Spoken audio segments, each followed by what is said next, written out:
Okay, Assalamualaikum and good morning everyone. Okay, ada 24 orang datang ni. Okay, so kita start right away lah, ya. Walaupun ada yang mungkin belum dapat masuk.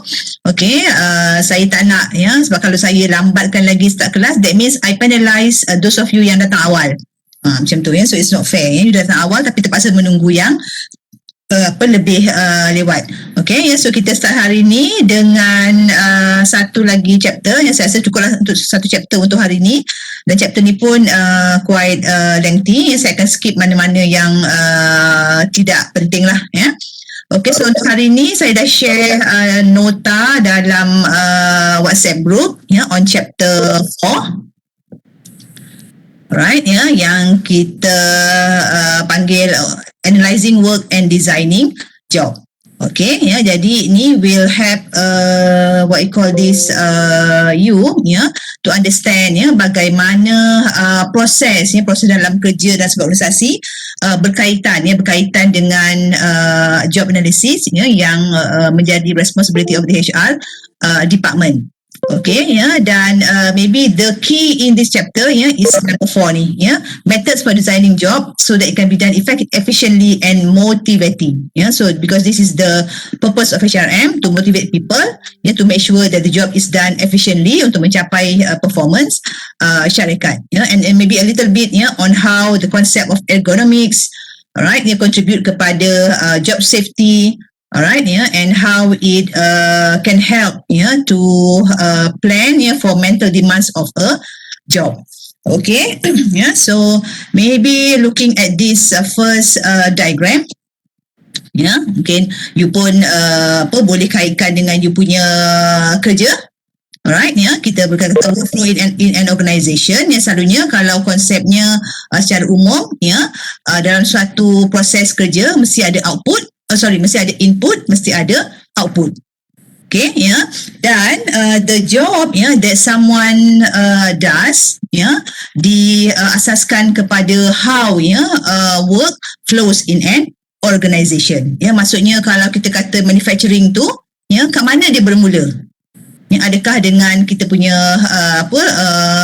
procurement of bahan mentah, ya, of the raw materials, yang sampai kepada siapa yang akan melakukan kerja tersebut, ya. Tapi HR tak ambil does not concern, ya, with the all the processes, ya, apa yang mereka okay, ya, apa yang mereka buat, what you call this, hanyalah, ya, melihat kepada how, ya, the process in the workflow in an organisation, okay, menyumbang kepada motivation, ya, of an employee. Ya, jadi kalau kita kata, ya, workflow design ni apa? Ya, process of analyzing tasks necessary for production of a product or services. Ya, this is not so much of HR punya activities, ya, but, ya, to make sure the work flows in an efficient manner ataupun smooth manner, ya, HR kena ambil tahu jugalah, ya. Let's say kalau kita kata dalam satu manufacturing tu workstation, ya, adakah A comes before B, or adakah C comes before B, ya, something like that, in the arrangement. Okay, ya, dan di situlah, ya, HR akan menentukan what you call this, ya, what are the position, ya. Let's say yang dalam manufacturing, ya, mesti ada production manager, mesti ada engineer, okay, and of course, ya, a whole lot of what you call this, the production workers. Ya, so kalau kita kata position, ya, it is a set of job duties performed by a particular person. Ya, okay, thank you Dipan, ya, for helping me to enable this annotation. Senang sikit boleh nampak, ya.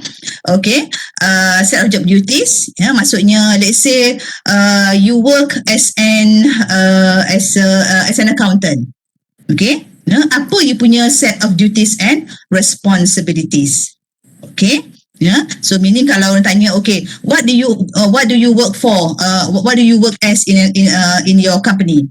Yeah, I work as an accountant. So that is your position.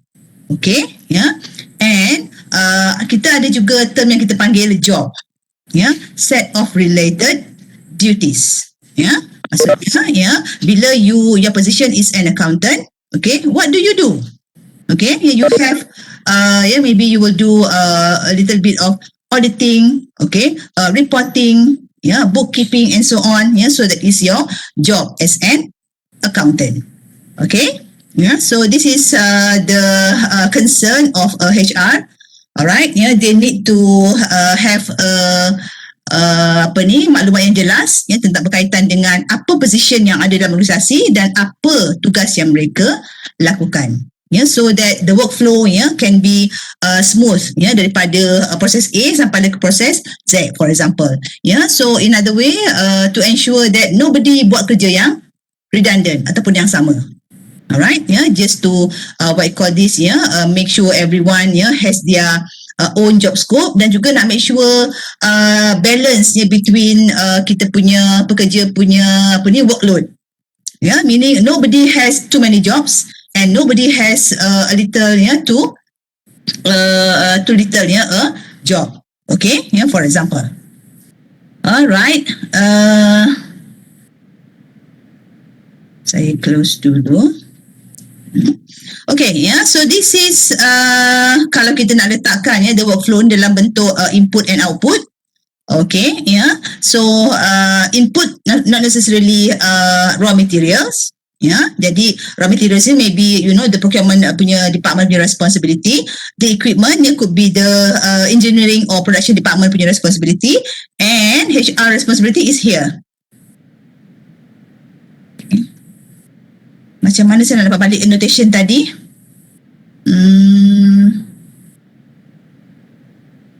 Saya dah close tadi. Okay, tak apalah.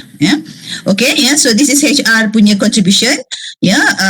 What I call this, dia determine what knowledge, skills, abilities are needed by those people performing the task. So apa yang HR determine di sini, let's say the skill requires someone with a diploma in accounting to do an accountant job.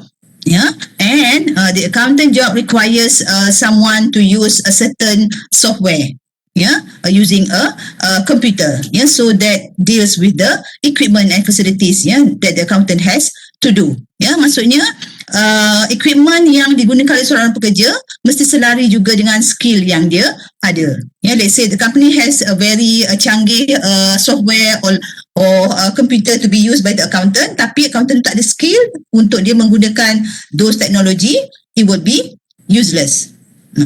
Jadi raw inputs, equipment and HR must be in line so that the activity can take place. Maksudnya aktiviti ni proses lah kerja yang mereka buat. Okay, buat sales ke, involved dengan production ke, okay, involved dengan what you call this, conducting training ke, alright, and at the end of the day, there must be an output. Output can be information. Macam like accountant, okay, mereka buat report dan sebagainya, to produce information. Let's say annual report, monthly report, yang boleh digunakan oleh orang lain. Okay. And of course, if you are in the marketing, you are producing services for the customer. Okay. Alright. Turn off virtual background. Okay, kenapa? Okay. Alright. Ada pula, ada pula warning your CPU usage is too high. Okay, jap saya cuba, saya nak close certain application sekejap.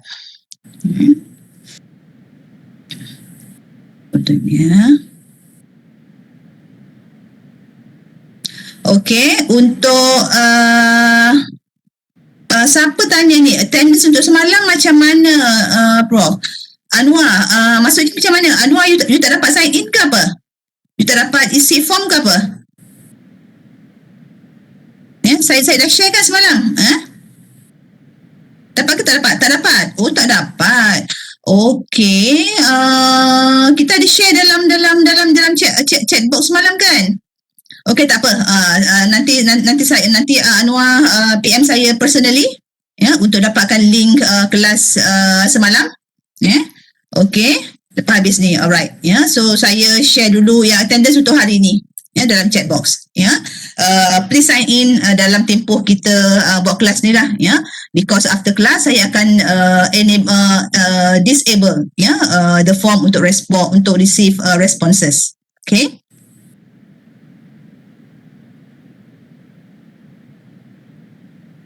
Okay, yeah, back to the slide. Okay, ya, dia kalau tengok this diagram, ya, okay lah, ya, this is just a simple example, ya, apa yang kita katakan sebagai workflow ataupun kita nak panggil apa, processes pun boleh juga, ya, contohnya dalam manufacturing process of attire. Ya, dia start dengan mixing, and then ada apa, what you call this, making, ya, finishing, ya, ada curing, ya, ada pula function controlling before, ya, the tire is being shipped, ya, kepada what you call this, supplier, ya, ataupun, ya, customer yang memerlukan, either locally ataupun overseas, ya, import ataupun export. Alright, okay. Ya, so this one tak penting, ya, saya skip lah yang tak penting, ya. Okay, ya, so kita tengok job analysis. Ya, job analysis ni apa? Ya, process of getting information about a job, detailed information, ya. Okay, jadi maksudnya kalau let's say saya tanya any of you, ya, mungkin you work as an engineer, ya, you work as a customer service, ya. When I ask you, what do you do in your job? Or what qualification do you need to perform your job? Yeah, you must have answer if, yeah, the company has done a good job analysis. Alright, yeah. Okay, yeah, let's say saya tanya siapa, ya, any of you, ya, Syafiq ke, Khairul ke, Kavita ke, ya, Muhammad Reza ke, okay, ya. What do you do in your job? Yeah, so that is called a job description.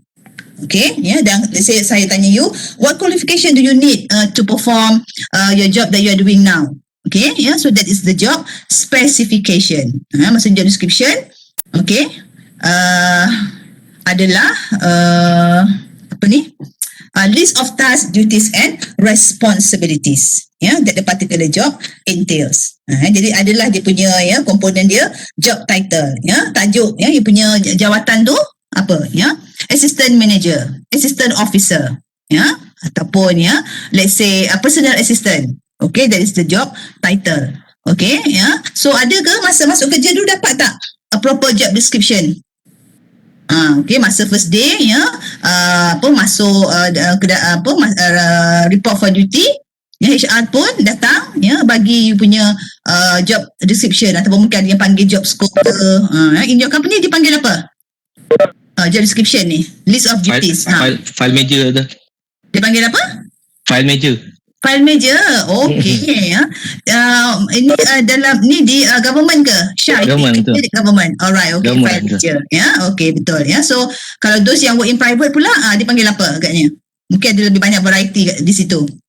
Panggil JD tu. Panggil apa? JD ada job scope. JD, job description. Okay, ada yang panggil job scope juga. Ada tak terms yang lain digunakan daripada job description dengan job scope? Haziq, company ni panggil apa, Haziq? Ahmad Haziq bin Kamal. Kamal apa ni? Tak ni. Ada tak Haziq? Haziq, are you there? Ni saya yang tunjuk kamera saya tak nak panggil lah, atau memang you all ada. Ya, yang tak tunjuk muka ni saya nak panggil. Nak tengok muka dia. Haziq, boleh Haziq? Mana Haziq? Haziq tengah breakfast ke apa ke? Okey, saya nak panggil Izzat lah. Izzat, dekat company you panggil apa? Job description. Semua tak ada ni. Panggil job description juga, doktor. Job description juga. Alright. Okay. What company you work for, Izzat? Manufacturing furniture, Creative Brass. Wah, manufacturing furniture. Okay. Alright. Thank you, Izzat. Dia panggil job description, Okay. Eng CG.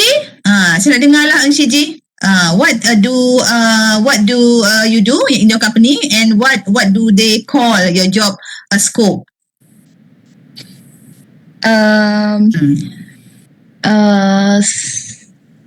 I do the admin job in my company.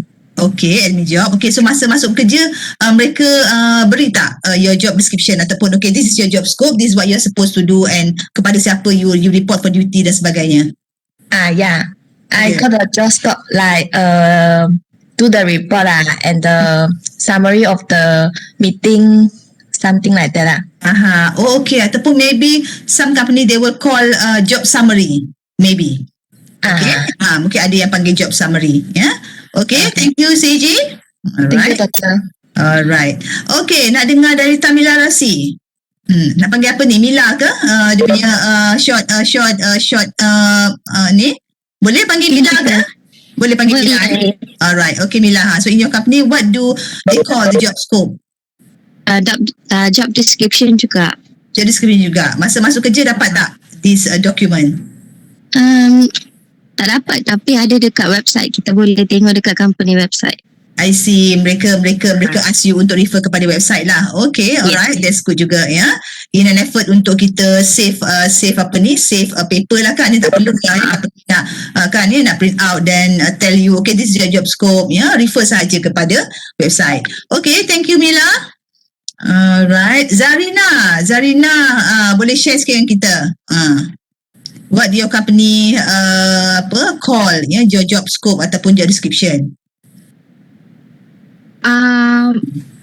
Job description juga, tapi dia ada outline yang kira outline untuk kita buat kita punya kerja. Outline tu maksudnya macam guideline ke ataupun macam peraturan ke ataupun SOP ke macam mana? No, outline untuk job description kita daripada awal hingga akhir kita punya description of job lah macam tu. Okay, maksudnya dia tulis dalam bentuk macam point form lah. Is it? Betul. Alright. Okay, thank you Zarina. Okay, ya, dipanggil apa? Mungkin ada yang panggil ya, mungkin Zarina trying to say dia nak panggil job outlines ataupun ya which serve as a guideline lah ya, untuk macam mana apa yang kita perlu buat sebagai pekerja yang menjabat sesuatu jawatan ya. Okay, so thank you everyone ya. Okay. Mungkin ada yang tersedak ya, tiba-tiba nama kena panggil. Alright, yeah. So that is two, yeah. Hasil daripada when HR do the job analysis, yeah, dia akan dapat job description dan juga job specification. Mana job specification? Sekejap ya. Alright, this is one. Okay, yeah. So di sini ya, this is actually refers to the qualification that you need to assume ya your jobs. Ya, daripada segi knowledge, okay, skill yang diperlukan, ya, your ability, okay, and other characteristics, ya. Jadi knowledge and skills ni memanglah, ya, maksudnya ya, apa degree yang you ada, how many years of experience that you have, ya, you have special ability ya, untuk perform certain job, ya. Jadi katalah ability untuk you have a very a good interpersonal skill. Yeah, so that shows your ability to influence your customer. Yeah, if let's say you work in the sales or marketing department. Yeah, and other characteristic ni selalunya dia unik kepada setiap company. Okay, mengikut keperluan syarikat. Yeah, for example, if you work in the airline, yeah, ataupun aviation, yeah, nak jadi steward ataupun stewardess, yeah, they will normally specify. Okay, mesti ada good personality. Ataupun kena ada certain height yang diperlukan. Sebab yelah kerja steward kadang dia kena help passenger untuk letak bag dekat kompartmen atas tu kan, ya. So dia kena ada certain ketinggian, or else they will have difficulty ya untuk kan ya sampai kepada kompartmen tu untuk letak bag passenger dan sebagainya. Ya, okay, ya, dan mungkin kalau what you call this, ya, if you working in the bank, ya, especially yang front desk ni, ya, mesti ada good personality, ya, reception dan sebagainya. Okay, ya, dan mungkin kalau untuk ya tugas seorang manager, ya, mereka ya ataupun let's say you work in a college. in admin department, dealing with multiple students from various countries. Mereka mungkin specify that you need to master certain languages. Jadi mungkin katalah kalau you boleh speak other than English and Malay, Mandarin ke, you can speak French ke, Japanese ke, that would be an advantage for you to secure the job. Okay, so that is all the characteristic is named job specification. Okay, ataupun job spec, ataupun ada yang panggil job requirement, job requirement ataupun job specification. So that's two activities yang ada dalam job analysis. Meaning this is the HR punya job. Jadi I'm not sure, maybe if you rajin membaca ataupun tengok video dekat YouTube ke, banyak research yang dibuat, bagaimana jobs, the future jobs are changing due to this COVID-19. Mungkin you boleh tengok you punya your own job, macam mana sebelum COVID-19 memang you fully work in the office. Tapi mungkin sekarang ni, bila COVID-19 semua orang pernah bekerja dari rumah, mungkin majikan pun nak tukar polisi. Okay, actually it's okay for employees to work at home. So mungkin polisi akan bertukar. Jadi ada yang semalam mention kata 2 hari kena pergi ke office. So 3 hari mungkin bekerja dari rumah. So instead of kalau dulu company tak implement kita panggil flexible working hours. Ataupun kita panggil bekerja di rumah ni teleworking. Mungkin company start to think about teleworking after the COVID-19. Maksudnya tak perlulah pekerja, bila pekerja perlu travel ke office, ada banyak isu. Mungkin kadar kemalangan meningkat, isu pekerja datang lambat pun banyak. So when they are allowed to work from home, masalah seperti traffic congestion, dan pekerja pun mungkin lebih happy because mereka tak stress menghadapi traffic jam. Perkara tersebut mungkin diperolehi. So it is possible for the company to review, ataupun kita kata in this case kita analyse again the job, so that kita boleh ubah nature of dia punya kerja, kita ubah peraturan tentang kerja tersebut, instead of bekerja di rumah, instead of bekerja di office, kita allow pekerja untuk bekerja di rumah. Ataupun even mungkin daripada segi facilities yang you gunakan, equipment yang you gunakan. Sebelum ni what I call this, let's say kita punya security guard hanya menggunakan walkie-talkie untuk berhubung. But now security guard pun kena train dia untuk gunakan komputer, mungkin supaya dia boleh communicate better dengan pihak pengurusan ataupun dengan pekerja ke, kalau ada masalah tentang safety dan sebagainya, for example. Okay, so meaning jobs are changing. Jobs are changing. One of the reason yang mungkin sangat apparent pada ketika ni adalah COVID-19. Yang saya perasan, semakin banyaklah semakin banyak peluang untuk kita, especially those yang bekerja sendiri, especially dalam yang saya nampak ni dalam bisnes makanan lah, macam cendawan tumbuh sekarang ni. Mereka yang involve menjual makanan, sebab ramai orang yang duduk di rumah dan hanya mengorder sahaja food secara online. Alright. Saya nak tunjuk video sekejap lah.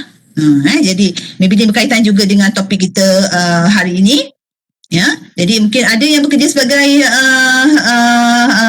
engineer, jadi mungkin dah lama pengalaman bekerja, dah lama, you dah bekerja sebagai engineer, jadi macam saya pun, kita pun bekerja di Universiti Teknologi yang berorientasikan engineering. Jadi about this video regarding jenis-jenis engineering tu, jadi ni pun actually satu knowledge yang baru kepada saya, sebab yang saya tahu macam engineering ni dia ada mechanical, electrical, apa lagi, but actually there are quite a number when we talk about engineering punya job.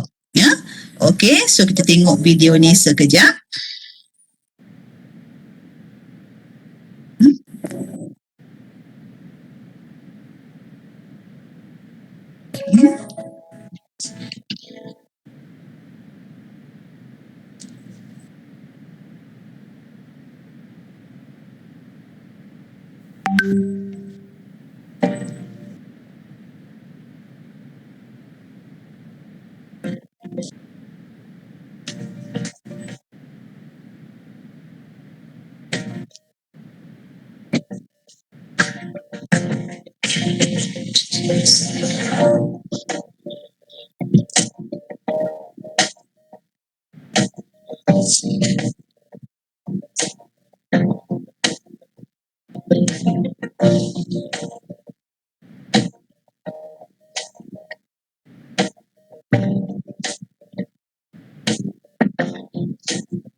Okay, yeah. So that is about what you call this, yeah, berpuluh ya jenis ya engineer ya yang ada ya dalam bidang engineering. Okay, yeah, which some of it I never knew existing. Okay, ya, jadi maybe some of you ya yang mungkin ada yang kalau bekerja dalam engineering ya, you must be familiar ya with all those what you call this types of engineers. Okay, kejap, saya nak tunjuk satu lagi sekejap ya.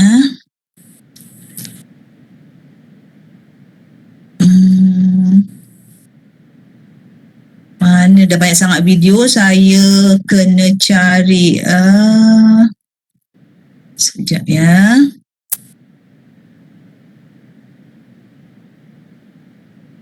Tak ada pula dekat sini. Okey, tak apalah. Ya, kita skip that one. Okey, ya, kita proceed dengan this topic ya. Jadi mana yang saya tak touch ni ya, this is just another example ya, of a job description of an accountant dan juga job specification ya. So you boleh baca on your own lah ya. Okay, yeah, so ni pun another example of a job description yeah, for a train crew yeah, dan juga job specification. Okay. Alright, yeah, so kita nak tengok pula bagaimana ya ataupun daripada siapa ya, di mana ya the HR department get this the sources ya for job information. Okay. Okay, yeah, so I think the best person yang boleh memberikan maklumat tentang apa yang dia buat dalam kerja dia is of course the job incumbents ataupun pemegang jawatan tu lah, people who hold the job or the position in the organisation. Dan kalau macam di US ni, they have a very specific what you call this dictionary on occupational titles yang kita panggil DOT published by Department of Labour. Dan mereka juga ada certain website like the Occupational Information Network or ONET. Mereka adalah untuk for reference purposes such as online job description database. So let's say mungkin you are a fresh graduate, you want to look for a job, nak tahu kalau if I were to work in this position, apa agaknya pekerjaan yang ataupun apa agaknya nature of job yang saya buat. So they might refer to this DOT ataupun this ONET. Okay, dan kalau di Malaysia pula I'm not sure if we have extensive macam di US ni tapi kalau macam you have the chance to look into SPA punya website dia adalah sedikit maklumat tentang jawatan-jawatan if let's say tapi ni maybe more towards in the government sector because when we talk about private mungkin sangat diverse dia punya dia punya specification tu jadi dalam MSPA punya website kalau you klik the icon you akan dapatlah maklumat tentang what do accountant do in the government sector, what do architect do, what is the job of what you call the civil engineer, what is the job of mechanical engineer and so on. Dalam ni konteks di Malaysia, right. Maybe kalau kita Google online, some kita panggil mungkin professional bodies, like maybe Malaysian Institute of Accountant ke, they might have the information, tapi untuk accounting punya field sahajalah, alright.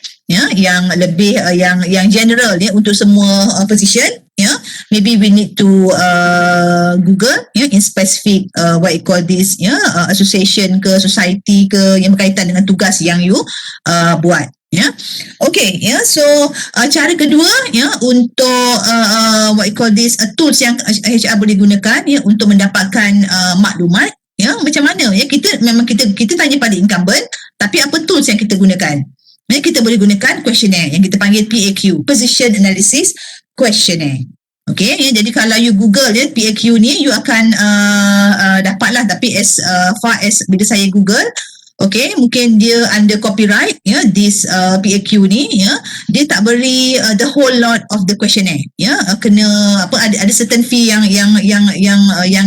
dikenakanlah untuk access this questionnaire, tapi maksudnya questionnaire ni digunakan, dia ada almost like 200 questions. Untuk mengetahui kalau dalam bidang pekerja seseorang tu apa nature of the job yang mereka buat based on this what they call this sections. Jadi yang pertama dia tanya pekerja tentang information input. Maksudnya what kind of information yang pekerja gunakan dalam melakukan tugas mereka. Adakah if let's say you are doing the customer service, you will need to deal with information about the customer. Dan adakah kerja ni memberikan stres kepada pekerja dari segi mental? So itu second part of the questionnaire. Yang ketiga dia tanya tentang work output. Apa jenis output yang you produce in your job? Is it tangible ataupun is it intangible? For example, adakah ia perkhidmatan ataupun produk? Yang keempat, dengan siapa you bekerja? Relationship with other person. Adakah you deal dengan your boss sahaja? Ataupun you have to deal with your peers ataupun colleague, atau adakah you berurusan dengan supplier, dengan customer dan sebagainya. Dan job context, your macam lebih kepada you punya work setting lah, you punya workplace. You ni bekerja di mana? Adakah dalam environment persekitaran yang melibatkan pengeluaran? Adakah you punya job context tu, kalau let's say you bekerja di offshore, di pelantar minyak, that is very hazardous context of job. Ataupun kalau you bekerja dengan customer, the context melibatkan meeting with other people, working outside of the company most of the time. Dan boleh juga ditanya tentang other karakteristik yang diperlukan dalam melakukan you punya kerja. So this is one way lah company HR boleh dapatkan maklumat tentang sesuatu pekerjaan dengan menggunakan position analysis questionnaire. Kalau ada masa you bolehlah Google. Jadi ni saya dapat sedikit je daripada part of the questionnaire tu. Contoh soalan yang ditanya, to whom do you report? Jadi ni mungkin nak tengok apa? Nak tengok you punya relationships with other person. Soalan yang ditanya, to whom do you report? Mereka nak tahu siapa you punya, dengan siapa you berurusan dalam you punya kerja. Right?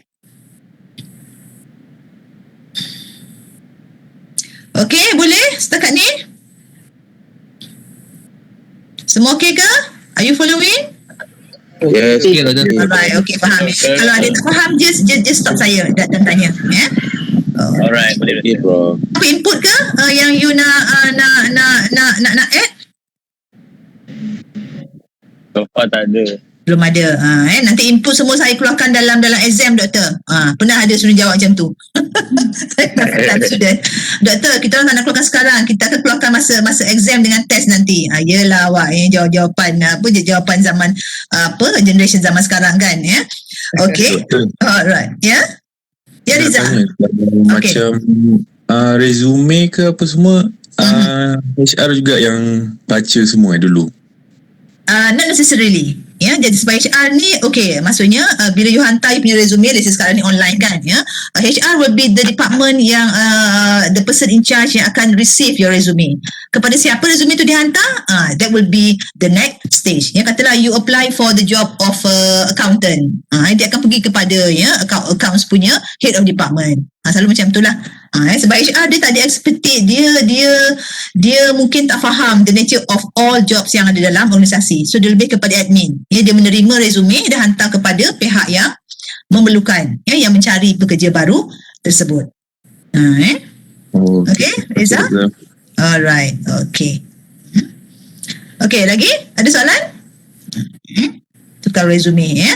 Okay, ya, so kalau tak ada, kita tengok yang tools yang kedua, ya, macam mana HR mencari maklumat tentang sesuatu pekerjaan, ya. Ada juga yang satu it is macam questionnaire juga, ya, yang dihasilkan oleh Flashman. Ni nama orang lah, Flashman ni, ya. Dipanggil Flashman Job Analysis System.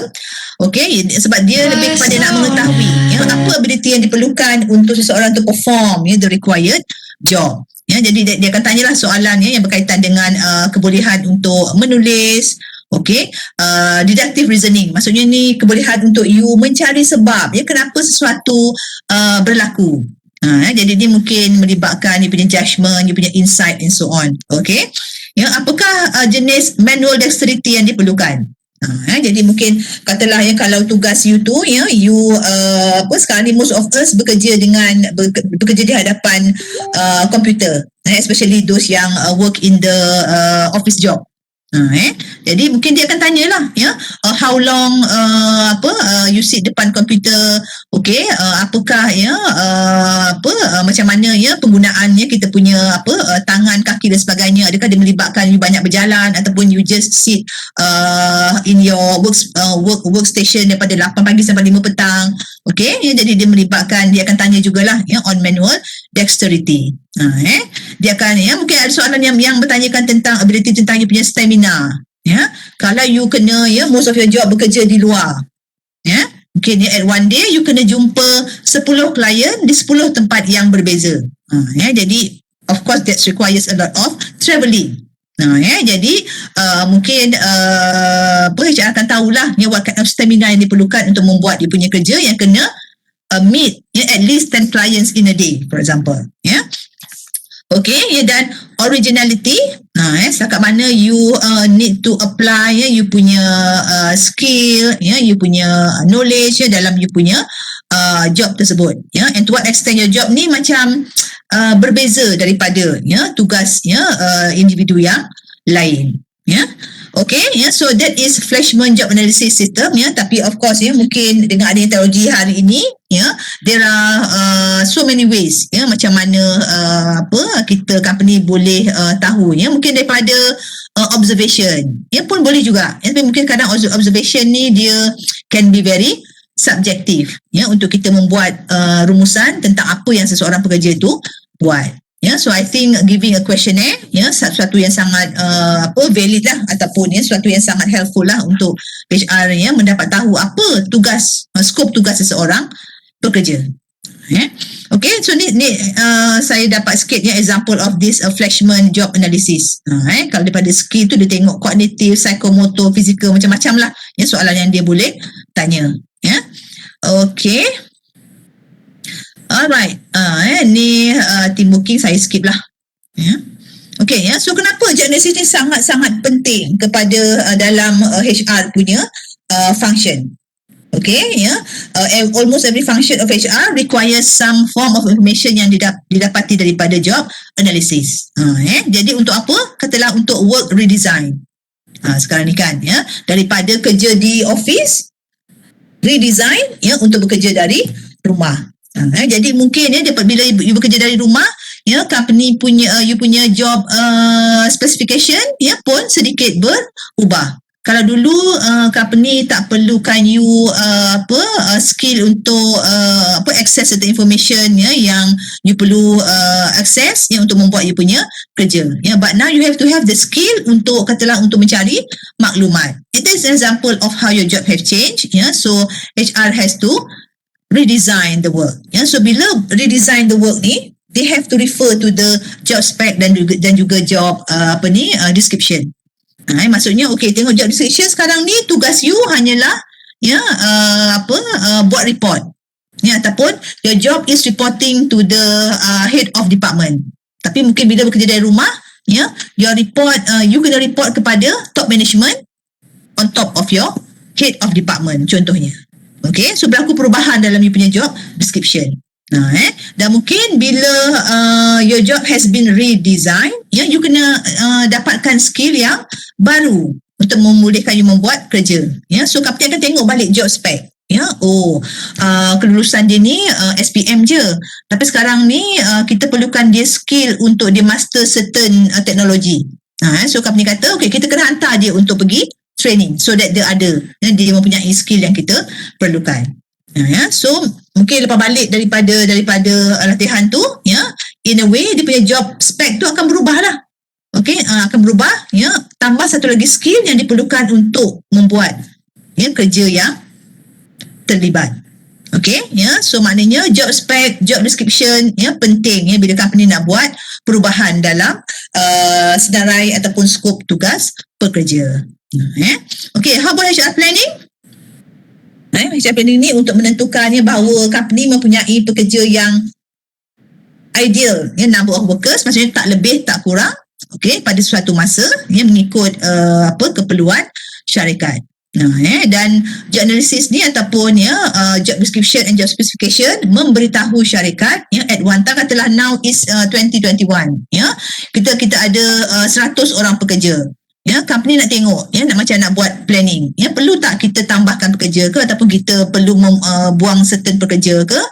So tengok balik job description, ada tak tugas yang redundant, for example. Ataupun kita nak buat macam satu conclusion. 100 pekerja kita ni, apa qualification yang mereka ada? Adakah sesuai dengan demand for 21st century punya job sekarang? Jadi mungkin kita kata kita punya pekerja ni rata-rata mereka ada degree.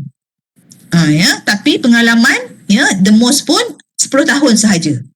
Jadi mungkin you kata kita kena buat planning, how these employees yang ada pengalaman yang tak begitu lama ni, kita boleh gunakan dia sebaik yang mungkin, sebab dia still young, kita boleh train dia untuk so that they will be motivated to stay with the company untuk jangka masa yang panjang. Maksudnya untuk HR planning ni, company kena decide apa jenis kepakaran yang mereka hendak pada pekerja, ataupun apa jenis kerja yang mereka nak pekerja lakukan pada masa yang terdekat ataupun mungkin 5 tahun akan datang. So job analysis sangat membantu. Maklumat daripada job spec dan job specification tu membantu dalam HR planning. And how about selection? Bila nak pilih pekerja baru, of course, mungkin akan ada interviewee, calon pekerja yang akan tanya, if I get this job in your company, what do I do? Contohnya, actually I'm not really clear about what is the job of a mechanical engineer in your company. So interviewer kena tahulah maklumat. As a mechanical engineer, this is your job. Kena refer kepada apa? Kena refer kepada job description. Alright? Dan kalau untuk training, of course, training is useless kalau kita tak beri training kepada pekerja mengikut apa keperluan dia. Let's say UTM send me for training untuk computer aided design. Tak relevan pun dengan kerja saya. So no point. But let's say they send me for training untuk apa? 21st century e-learning, for example. That is very relevant. So maksudnya when HR wants, when a company want to send employees for training, dia kena tengok balik nature of the employees punya job. Apa yang mereka buat, dan di situlah training tu patut diberi. Kalau training tak relevan dengan kerja dia, it is a waste of resources. Performance appraisal. Doktor kan? Sorry. Untuk yang part training ni, biasanya company nak penuhkan orang je, sebab tu dia hantar. Kadang-kadang tak ikut buat apa kita punya JD. So macam Sebab macam certain people lah boleh accept take it, ambil benda tu sebagai macam ilmu tambahan. So dia orang okay je, as long as kita ni ujung tahun SKT kita cemerlang sebab kita pergi training je. Alright. Walaupun tak kena dengan kita punya job scope. I see. Okay, ya, memang maksudnya memang berlakulah berlaku mismatch antara skill yang diperlukan dengan training yang you attend, ya, because company ada constraint, nak habiskan budget lah, nak cukupkan partisipan lah, ya. Betul, ya. It happens to me as well. Jadi maksudnya ada faktor lain, ya. But meaning kalau HR punya konsep, kalau training tu tak relevan dengan pekerja punya job description, it is a waste of resources. Tapi mungkinlah, ya, kita pekerja ni mungkin some employees, ya, especially kalau training tu dibuat di luar, ya, yang membolehkan mereka off from work, ya, katalah training tu dapat cuti pergi ke, ya, satu tempat yang lain, pergi resort tepi pantai ke whatsoever, that is, ya, can be motivating walaupun kontennya taklah begitu relevan dengan kita punya kerja. Take it as a vacation, for example. Okay, yeah. But the rule is that, yeah, training must be relevant dengan job description. Okay, yeah, boleh, ya? Alright, okay, the next one is performance appraisal. Ni mungkin isu yang sensitif lah agaknya kan. Mungkin ada yang baru dapat result tahun lepas punya. In my case, belum dapat lagi. Okay, bulan 3, ujung bulan 3 lah baru dapat result nanti, ya, berapa bos saya bagi markah. Okay, maybe in your case pun ya sama, ya. So how do you employer appraise your performance? Normally, ya, the general rule is that mereka akan tengok you punya KPI dengan compare you punya job description. Apa yang you kena buat, adakah you capai all the KPI? Okay, mungkin katalah yang ada masalah KPI you tak pernah capai walaupun dah 10 tahun you bekerja. Mungkin company akan tengok balik you punya job specification. Kerja dia ni nampak very challenging. Ni level patutnya dia kena ada certain skill in certain areas. Tapi nampak pekerja ni punya job spec, kita tak list down kat sini yang dia kena ada this skill. So itu yang membuatkan mungkin dia tak capai dia punya KPI. So in a way, company kena tengok, information dalam job spec, dalam job description. Bila seorang pengurus tu nak menilai prestasi pekerja bawahan dia. Maksudnya tak boleh lah, just tengok personality, pekerja ni dapat 80. Tengok pekerja ni baik dengan bos dapat 90. By right, the boss has to look into the job specification, look into the job description, barulah dia compare dengan the actual performance of the employees. So in this case, job description sangat membantulah sepatutnya untuk pengurus, membuat perbandingan antara apa yang pekerja kena buat dalam job description dan apa yang pekerja sebenarnya buat. Di situ perbandingan dia. Okay, and of course career planning. Kena tengok apa job scope sekarang dan in the future macam mana job tu mungkin berubah. Okay, apa potential areas yang pekerja ni boleh, mungkin dipindahkan ke, kita nak buat job rotation whatsoever. Okay, maklumat dalam job description sangat-sangat membantu in career planning. Alright, dan juga untuk job evaluation. Ni untuk apa? Katalah kita nak decide salary. Okay, tugas seorang pengurus ada 10 job scope. So the value of the job ni kita boleh, mungkin kalau kita terjemahkan dalam bentuk ringgit Malaysia, tugas seorang katalah pengurus restoran, fast food restaurant, manager, mungkin value-nya bersamaan dengan RM5,000 Malaysia ataupun lebih, depending on your experience and so on. Alright, so meaning daripada job description ataupun kita tengok kelulusan dia, job spec. Restoran manager ni mesti dah bekerja dengan company tu selama at least 10 tahun, kita kata. Alright, from the job spec kita boleh nilaikan tugas seorang restoran manager tu dalam bentuk ringgit ataupun dia punya salary. Okay, so that is job, maksudnya value of the job lah. Value of the job. Yang selalunya semakin lama pengalaman semakin valuable. Semakin tinggi qualification, mungkin juga menyumbang kepada gaji yang lebih tinggi. Alright, so maklumat dalam job analysis iaitu job spec dan juga job specification membantu syarikat untuk memberi nilai kepada sesuatu kerja. Jadi that's why, maksudnya kalau you pergi interview minta kerja, okay, mereka yang ada 10 tahun pengalaman compared to yang ada 5 tahun pengalaman, ya, slightly mereka akan dapat gaji yang berbeza because of the value of the experience, yang meningkatkan value of the job. Okay, alright. Okay, ya. So sikit lagi, alright, ya, ni dari segi ni kompetensi lah.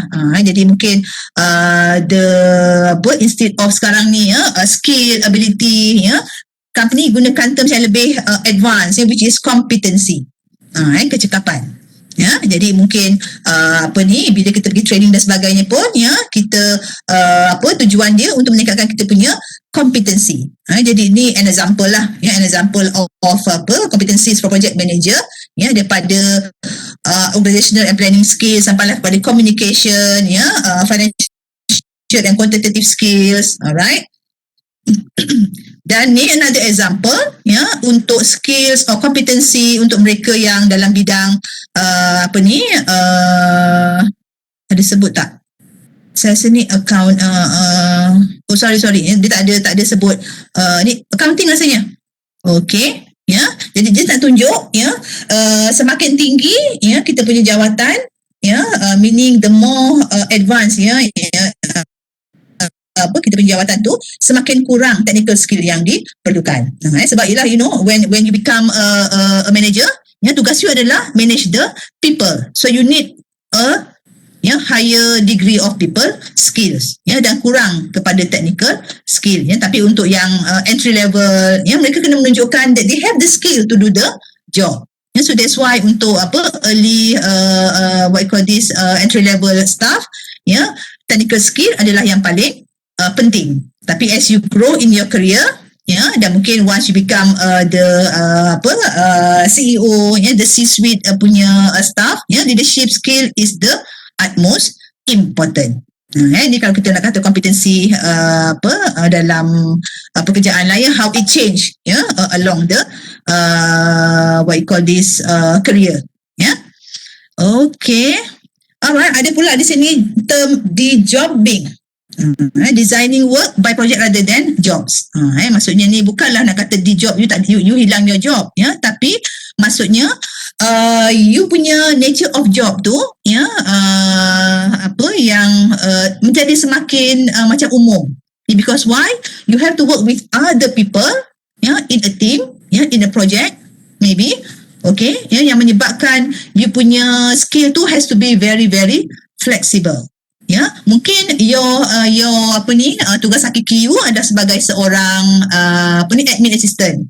Ya, tapi bila you dalam projek katalah projek tu untuk projek projek untuk buat roadshow. Ya, roadshow launching you punya new handphone, ataupun launching you punya new product of your company. Ya, memang you kerja hakiki you sebagai seorang admin assistant, tapi bila you work on that particular launching a new product, you work as a project manager for that particular kita panggil for that particular roadshow. Okay, ya, so meaning in a way, ya, akan selalu berlaku, ya, de-jobbing. Maksudnya your kerja yang you buat tu might be something different from your actual job, ya, but that is needed, ya, bila kita bekerja dengan, you know, people from other departments. Okay, kita bekerja on a project basis, okay, which requires, ya, a very high level of team working, ya. Okay, ya, ni kita dah tengok tadi job design and job redesign. Okay, alright, so this is the second part of job design. Okay, nak break ke? Dah sejam dah ni? Ya, ni agak panjang juga chapter ni, part yang ni. Ya, nak break ke everyone? Ya, boleh kita break sekejap. Teruskan. Panjang lagi ni. Ada saya rasa lebih daripada 10 slide ni lebih kurang. Kita break sekejap 5 minit. Boleh. Saya terlupa nak bawa air ke meja saya ni. Saya nak pergi minum air sekejap. Alright, 5 minit ni. Okey, mungkin ada yang nak pergi toilet ke? Alright. Okey, sekejap. Okey.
Okay, welcome back everyone. Macam mana nak confirmkan attendance? Saya dah share link kat atas tu, dapat tak? Awal-awal tadi, cuba scroll ke atas sikit. Siapa yang belum ni? Saya dah post. Tu link kelas. Oh, link kelas. Oh, okay. Alright. Okay, sekejap. Ya. Saya belum share. Ya. Okay.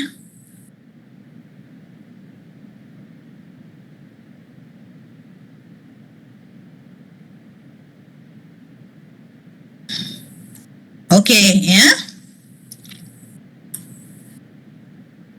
Okay, saya dah post ya attendance link. Alright, thank you everyone. Ya, 29 partisipan, 30 ya, kita sambung dengan PowerPoint tadi. Okay, ya. Alright, ya, looking at what you call this apa ni? Tak boleh lah doktor, dia minta permission. Dia minta permission. Alamak. Kenapa? Ya, sekejap ya. Shorten URL. Okay. Permission. Accepting responses. Ya.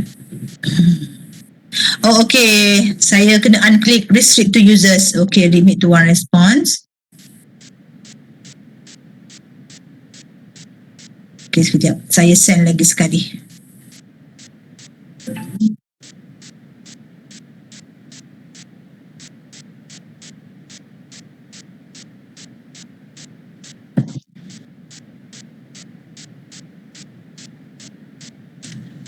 Okay, cuba gunakan link yang baru ni Alright.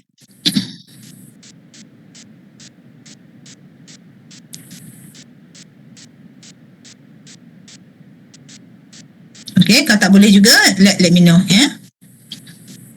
Okay, ya, kita tengok approaches to job design.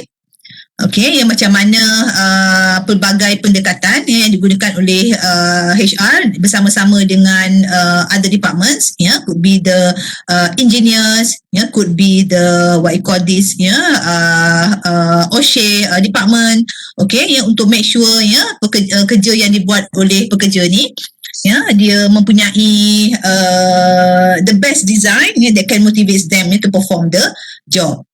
Tapi HR punya function di sini saja, design for motivation, right?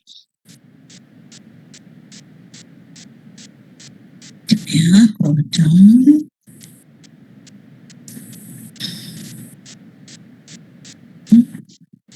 Okay, so design for efficiency ni tugas the industrial engineer lah. Okay, and design for mental capacity. Jadi ni mungkin macam mana kerja tu memberikan bukan pressure, demand kepada your punya brain untuk berfikir. Okay, meaning kalau katalah kerja tu melibatkan katalah few steps, the instruction should be clear supaya pekerja tak perlu nak fikir banyak, within a click of a button you dah boleh perform you punya kerja. Untuk dapatkan certain information, double click certain link, you dah boleh access to the information, for example.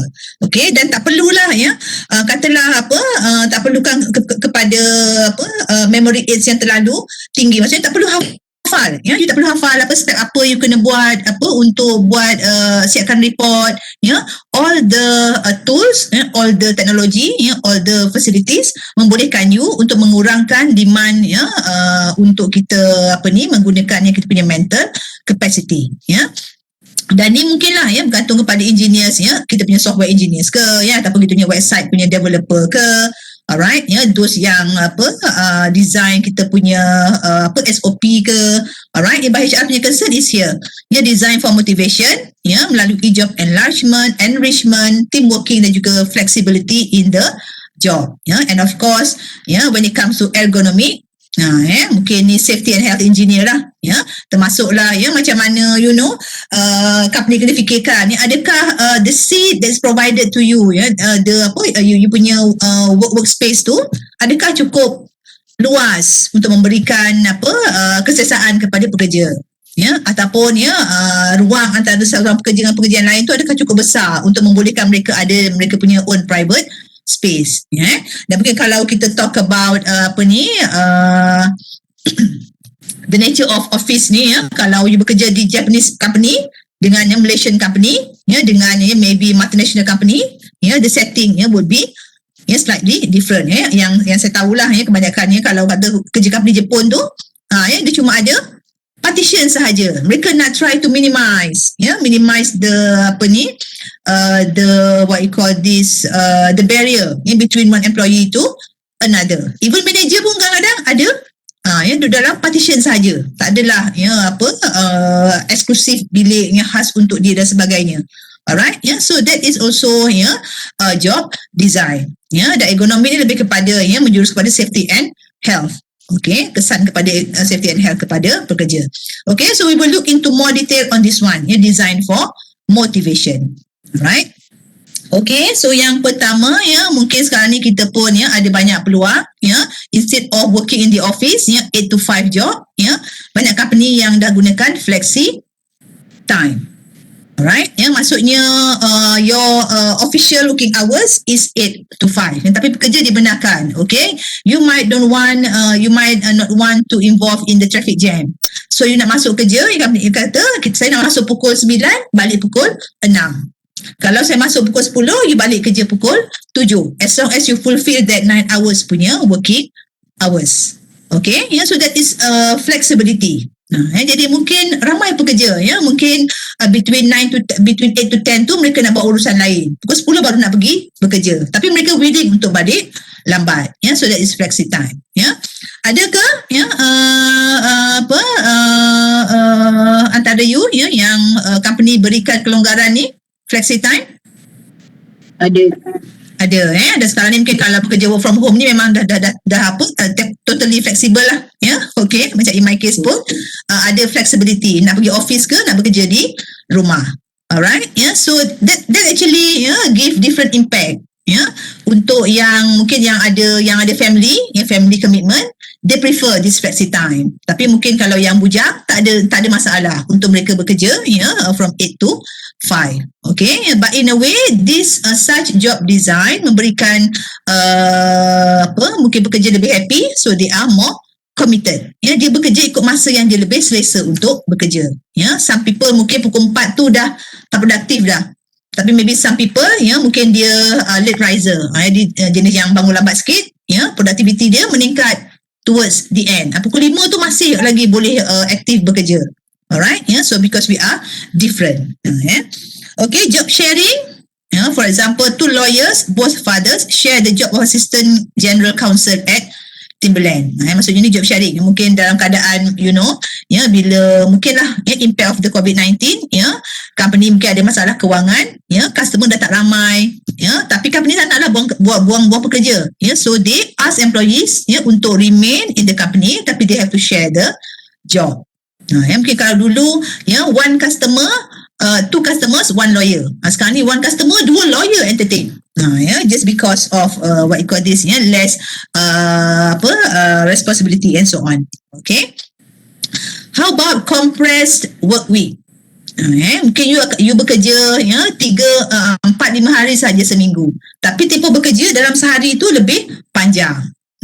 Yang saya tahu kalau macam especially this is very common among those yang bekerja di kalau kita di JB ni bekerja di Singapura, very common untuk hari tertentu mereka bekerja 7 pagi sampai 6 petang, tapi weekend dia 3 hari. Like maybe Friday, Saturday until Sunday, tapi 4 hari bekerja tu mereka bekerja untuk tempoh masa yang lebih panjang. Alright, so we call it compressed work week. Okay, jadi mungkin ada kot, I'm not sure, ada ke yang bekerja macam ni, 4 hari bekerja, lepas tu 3 hari off. Ada yang bekerja secara compressed work week? Tak ada. Belum ada setakat ni, alright. Ada. Siapa tu? Mujahid ke? Saya Reza. Reza bekerja, boleh cerita sikit Reza, what nature of your company ni? Saya kerja dekat lab. Okay, dekat lab. Dia macam assistant lab macam tu lah, tapi buat testing untuk company kita orang buat getah glove, tapi bukan buat glove, buat getah dia je. I see, getah dia saja. Alright. Supply dekat Top Glove ke Atalega semua tu lah. Aha, Top Glove famous Top Glove sekarang kan? Okay, sejak COVID ni kan? Alright. Okay, so Rizal bekerja office hour tu macam mana? Kita orang kerja 4 hari seminggu, tapi dia bukan office hour, dia macam dia nak cukupkan kan, satu hari kalau kerja 5 hari 8 jam kan. Betul. 40 hours per week.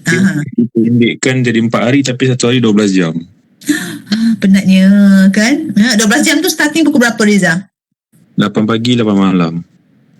Okay. Ya, so tapi so far you rasa okay lah, memang boleh cope lah dengan that arrangement. Tak ada masalah dah mungkin dah daripada awal dah bekerja dalam yelah, mungkin kalau Rizal di KL ke di JB? Di JB okey mungkin kalau pukul 8 malam tu jalan pun dah tak jam, so tak ada isu traffic congestion bila balik okey juga macam tu. Okey, so hari rehat 3 hari 3 hari yang hari rehat tu hari apa? Jumaat sampai Ahad. Dia tak tentu, ada kadang-kadang Jumaat sampai Ahad, kadang-kadang Ahad sampai Selasa. Ada macam rotation, macam shift macam tu lah. Ada rotation. I see. Okay. So dipanggil apa? You punya cara office hour unit dipanggil compressed work week ke? Ada tak term yang digunakan? Kita orang biasa panggil shift je sebab dia kerja dalam shift kan. Alright.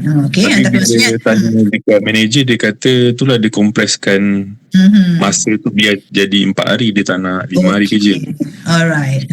So mungkin kalau dalam HR punya term kita panggil dia compressed work week. Okay.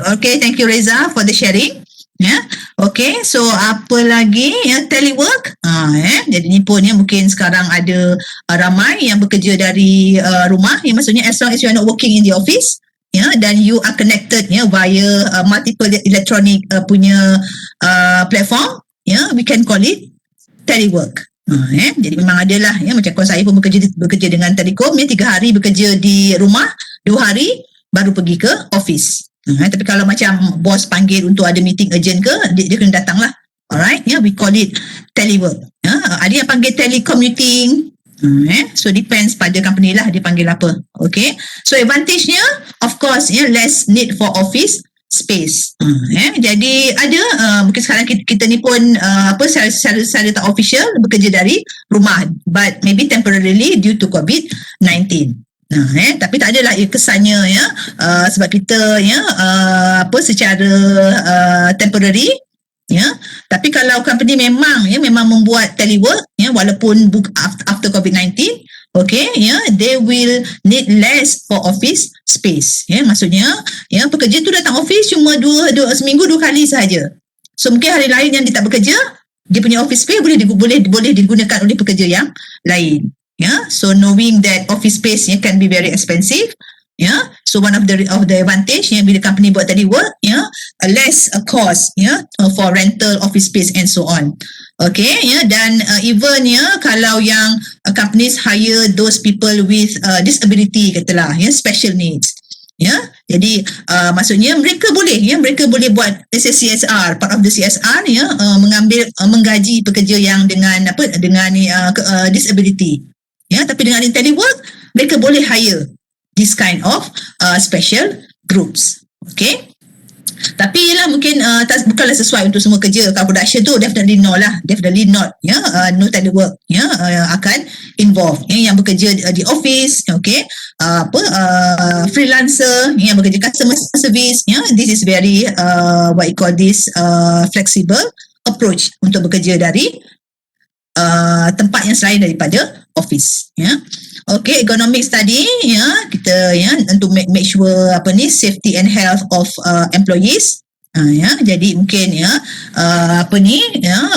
saya ada baca di kalangan bila COVID-19 ni ramai bekerja dari rumah, jualan office punya chair. Dan bukan office punya chair saja, gaming punya chair pun meningkat. Macam mana tu? Okay, maybe anak-anak apa lebih suka main game, mungkin bukan anak-anak saja, ayah-ayah yang bekerja dari rumah pun mungkin sama-sama ada masa lapang, masa yang lebih banyak untuk main game, dan those yang mungkin macam saya kena bila bagi lecture kena duduk 2-3 jam, we need that comfortable chair, so benefit kepada pengeluar all these products, simply because we look for ergonomics. Jadi not surprising company macam like Google, selain daripada benefit mereka yang memang massive tu, pekerja dibekalkan dengan meja yang fleksibel. Maksudnya kalau dia dah penat duduk, dia boleh berdiri, dan meja tu boleh di-adjust mengikut ketinggian pekerja. So that is a concern on the economic factors kepada pekerja. Tak adalah maksudnya it is adjustable, membolehkan pekerja lebih selesa, right? Okay, ni yang tadi mental capabilities. Okay, mengurangkan kita punya keperluan untuk berfikir yang terlalu demanding. Alright. So macam mana cara nak simplify job mental demand? Even lighting yang tak mencukupi kadang-kadang boleh menyebabkan kita rasa macam pening kepala kan, kita nak kena baca sesuatu, report dan sebagainya, tapi lighting sangat mungkin gelap ke, atau ada lampu yang rosak ke, so that can be very stressful, yang menyebabkan kita punya mental demands meningkat. Okay, display sepatutnya jelas, tak perlu mungkin kalau instruction tu tulisan dia perlu besar supaya mudah dilihat dan sebagainya, simple to operate equipment, nak operate the photocopy machine perlukan satu button push sahaja. But let's say nak operate photocopy machine ni ada 10 step yang perlu kita buat. Of course, very burdensome kepada pekerja. So, certain job tu must be designed so that dia tak membebankan pekerja untuk berfikir. And of course, instruction yang jelas membantu pekerja juga untuk lebih mudah meningkatkan dia punya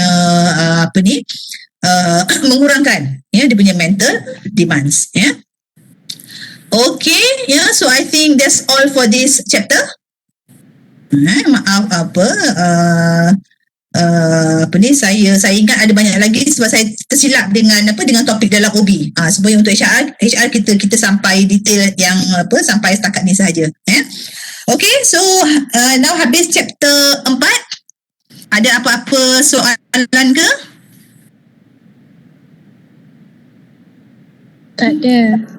Tak ada Okay, so ni saya lupa nak explain tadi job enlargement, job enrichment ni. Okay, tapi ni dalam OB pun you dah ada belajar kan?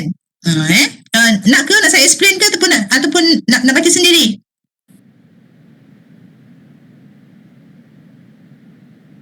Explain, doktor. Explain Alright. Okay. Alright, so this is berkaitan dengan this design for job motivation. Maksudnya company menggunakan, kita panggil ni job characteristic model, JCM. Bukan JJCM JJCM jangan cari makan. Ni JCM, job characteristic model. Okay, di mana 5 elemen akan diambil kira untuk design certain jobs. Okay, yang pertama skill variety. The assumption is that maksudnya skill variety ni kepelbagaian skill. Semakin banyak skill yang kita boleh gunakan dalam kita punya kerja, semakin kita akan termotivasi. Contohlah kan, memanglah you by nature you are an accountant, tapi you ni ada juga skill, you have a very good interpersonal skill. So ataupun you punya PR ni sangat-sangat bagus. So let's say kalau bila company nak buat event ataupun melibatkan panggil orang luar ke, ada event tertentu, you akan dipanggil untuk jadi MC contoh, ataupun chairman of the session. Walaupun nature of you punya job tu is an accountant, tapi you have a very good communication skill ataupun interpersonal skill. Atau mungkin suara you sedap ke, you ada skill untuk jadi MC dalam majlis ke, so in a way you menggunakan you punya skill variety, maksudnya kebolehan yang you ada, bakat yang you ada dalam you punya kerja. Maksudnya taklah meaning company recognize all the skills yang you Bang, ada. saya duduk Taman Desa. On top of being accountant, you Taman juga Desa Jaya, ada Taman Desa orang Jaya. yang mungkin Kalau nak kreatif. akan datang, saya share So bila location. ada company buat event dan sebagainya, you akan dijemput untuk apa mungkin design kita punya stage ke, ataupun berurusan dengan pihak hotel untuk book tempat dan sebagainya. So there are chances untuk kita menggunakan skill yang ada pada kita. Alright, so that generally akan memotivasikan pekerja. Tapi is it so all the time? Mungkin tidak. Mungkin you memang ada bakat tapi you tak nak show off. Sebab you kata kalau saya show off nanti saya akan kena buat kerja. Ada tak macam tu? Ada kan kadang-kadang kan? Saya tak tunjuk skill nanti kena bos suruhkan kita. Alright, so maybe in that way, dia bukan memberikan banyak motivasi, mungkin dia less motivating, sebab maybe yang more motivating ni people yang suka kepada challenge. Alright, they want to use their skills, they want to ask for more challenges in the job, dengan cara tu dia akan lebih termotivasi. Alright, jadi maksudnya rules ni taklah apply to everybody. Dia ada faktor lain yang akan mengubah the skill. Mungkin personality kita. Walaupun kita ada banyak skill tapi kita seorang yang pendiam, tak nak show off. So kalau kena suruh tu gunakan skill tu, kita akan jadi less motivated. Rasa macam malu, segan, tak naklah beritahu bos lagi kita ada all these skills. Alright, it might work the other way around. Okay. Alright, yang kedua, task identity. Jadi setakat mana you punya kerja tu melibatkan the whole process from A to Z. Jadi kalau you punya kerja tu katalah company punya report, annual report. Memanglah bila dah print tu cantik je, bos pun puji. Okay, kita punya final report, financial report dah siap, sangat cantik, tapi you kata you punya sumbangan tu 5% je. You tolong buat dia punya cover page je. So you nak kata report tu you punya pun mungkin kita tak boleh nak claim begitu. Because why? You are not doing the part from A to Z. Sumbangan you tu sikit saja. But let's say you kata daripada A sampai Z memang you yang buat. You yang buat everything. Report tu daripada A sampai Z sampailah dia jadi satu report yang cantik. Jadi in that case bila bos tanya siapa buat report ni, you can show your task identity. You kata that is mine. I did from A to Z. Okay, so that is task identity. Ataupun contohnya katalah bila kita kata KLCC, siapa dia punya arkitek? Mungkin bukan Malaysian kan, meaning for those architect yang design the building, dia boleh claim. Okay, bila orang cakap pasal KLCC, that is my design. Okay, ataupun mungkin katalah engineer, I work there in KLCC daripada dia start construction sampailah dia finishing, sampailah dia dirasmikan oleh Perdana Menteri Malaysia. So you are proud of that job. Okay, so that is the task identity. Maksudnya the higher your identity, the higher you can associate yourself with the job, the more motivated you are. Okay, and task significance, ini kepentingan tugas. Antara doktor dengan nurse, kerja siapa lebih penting? Aku saya tanya. Makanya kata bila kita sakit kan, pergi hospital kan, doktor dengan nurse, tugas siapa lebih signifikan?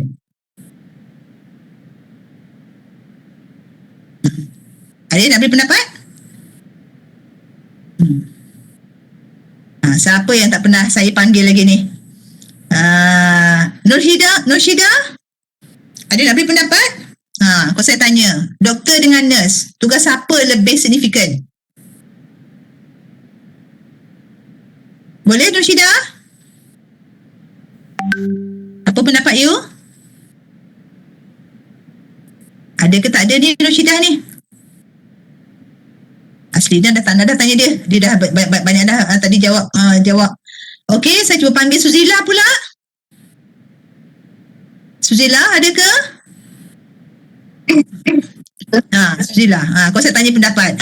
Doktor dengan nurse, siapa lagi signifikan? Dua-dua sama pentingnya. Tapi of course daripada segi keperluan doktor lah. Sebab dia punya kepakaran tu yang kita perlukan kan. Alright. Okay. Ya.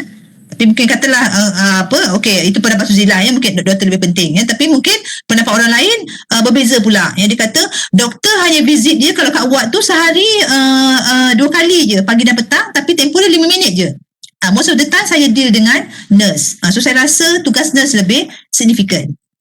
So meaning tak ada jawapan right ataupun wrong di situ. But let's say kalau katalah saya tanya soalan tugas apa lebih penting, security guard ataupun cashier di bank? Mungkin you akan ada jawapan yang berbeza. Ni siapa pula nak bagi pendapat? Kalau saya tanya antara security guard dengan cashier dekat bank, siapa yang lagi signifikan? Nur Hidayah, boleh Hidayah? Boleh, security guard dengan cashier. Ya, siapa lagi signifikan? Siapa lagi penting? Depends lah doktor. Dia dulu kadang-kadang penting kalau macam ada setengah lah. Macam bank, kita tanya security guard yang akan jawab dulu baru pergi kat cashier. Biasanya macam tu. Biasanya macam security guard akan datang kat kita. Apa yang boleh saya bantu, baru kita akan pergi ke cashier. Macam tu. Alright. Okay, jadi katalah saya nak jawapan tu satu je. Hidayah kena pilih. Security guard ke ataupun cashier? Siapa yang you pilih? Saya pilih security guard lah. Alright, okay ya. Okay, dia kata saya pilih security guard sebab they are always the first yang akan betul. Kita tanya kita apa urusan kita kan. Dan betul. Nak ambil tiket tu A ke B ke C ke. Alright. Okay, betul ya. Dan mungkin my perspektif saya kata mungkin saya pun setuju. Security guard pun penting. Sebab apa? Saya tengok daripada perspektif keselamatan pelanggan. Kan ya, let's say tiba-tiba kita tengah berurusan kat ATM ke, ada perompak masuk. Siapa kita nak panggil? Nak panggil manager bank ke? Mungkin dia tak ada. Dia tak ada senapang untuk fight dengan perompak tu. So we rely on the security guard. Jadi walaupun ni kita kata dia punya gaji tu kecil banding dengan mereka yang bekerja di jabatan lain tapi mungkin tugas dia sangat significant. Because bila kita pergi ke bank tu risiko sangat mungkin tinggi untuk berlaku rompakan dan sebagainya. So the role of security guard in a bank is significant. Tapi kalau kita kata security guard juga tapi di sekolah, mungkin dia less significant. Bergantung kepada situasi juga. Alright, but the point is that semakin tinggi signifikan tugas seorang tu, normally dia akan memberikan lebih banyak motivasi. Maksudnya tugas itu penting, maksudnya kalau you tak ada, orang tak boleh buat decision. For example, katalah you are manager dengan clerk, of course manager mungkin lebih penting. Sebab apa? Kalau manager tak ada, orang bawahan tak boleh buat decision. So the task is more significant. Okay, dan autonomy. Ni kuasa. Siapa yang tak suka kepada kuasa? Semua orang suka kepada autonomy kan? Kuasa untuk membuat keputusan. Alright, and it is said generally that the higher autonomy that you have, semakin tinggi motivasi yang kita ada. Alright. Tapi mungkin I'm not sure in your case ada juga orang yang tak suka mungkin ni isolated case lah. Mungkin saya ada kawan yang dia menolak kenaikan pangkat simply because dia tak nak commit banyak masa masa yang panjang bekerja just imagine kalau bekerja as assistant production manager. Mungkin some of yang bekerja di manufacturing boleh faham lah kot the challenge. So daripada assistant production manager, she's been offered to become the manager tapi dia tolak. Simply because dia tak nak commit too much time in the office. Sebab dah ada family sebagainya kan. Tapi what I'm trying to say is bukan semua orang boleh termotivasi dengan adanya kuasa. So depends juga pada personality seseorang. Alright, but in general people are happy if they can decide. They are given much freedom to decide. Okay, and the last one, feedback. Ini maksudnya bila kita bekerja tu kita nak tahulah kan. Just imagine you macam in your case katalah belajar tak ada exam. tak dapat nak bezakan ya, siapa student yang excellent, siapa student yang perform, siapa student yang get the skill and so on ya. Dan kalau you bekerja, bos tak pernah bagi feedback report yang you buat tu okey ke tak okey, betul ke salah ke, alright ya. So as a human being ya, kita nak tahu how are we performing so that we know the level of effectiveness ya. So feedback pun boleh memberikan motivasi ya. As simple as kan, you hantar report pada bos, bos pun congratulate, oh thank you very much, congratulations, you managed to finish the report on time, katakan ya. Ataupun simply bos tepuk-tepuk bahu ya, congratulations ya, thank you, itu pun mungkin dah boleh memotivasikan kita. Alright, so feedback is very important ya. So how do HR use this job characteristic model untuk motivate pekerja ya. So they have to think, they have to this is part of the mereka boleh gunakan this role, skill variety, task identity, significant, autonomy and feedback ni untuk design tugas seseorang pekerja dalam syarikat ya. But of course as I mentioned earlier the rule does not apply to everyone ya. Personality, persekitaran memainkan peranan ya. Setakat mana all this theory is true ya, ataupun applicable to everyone ya. Okay, so saya rasa itu saja ya untuk topik ni. Yang lain kita dah buat. Okay, so kalau tak ada apa-apa soalan ya, kita berhenti setakat ini untuk hari ini. Okay, ada juga respon ni, Mujahid kata cashier bank paling penting tadi. Okay, depends on perception ya, atau pengalaman ya. Okay, so habis untuk hari ini ya, semalam dan hari ini untuk minggu ni. So kita akan jumpa lagi dalam masa 2 minggu. Betul ya, 12, so kita akan jumpa 26 Mac. Alright. Okay. Okay, so kalau tak ada apa-apa, thank you very much. Saya akan share lagi nanti notes, nota untuk chapter-chapter yang lain dalam WhatsApp group ya. Okay, so you mungkin boleh baca dulu lah kalau ada masa sebelum datang ke kelas ya. Okay, so thank you everyone ya, have a good weekend. Alright, thank you very much. Okay, take care, stay safe. Alright, assalamualaikum. Thank you so much. Thank you, Doktor. Thank you. Sama.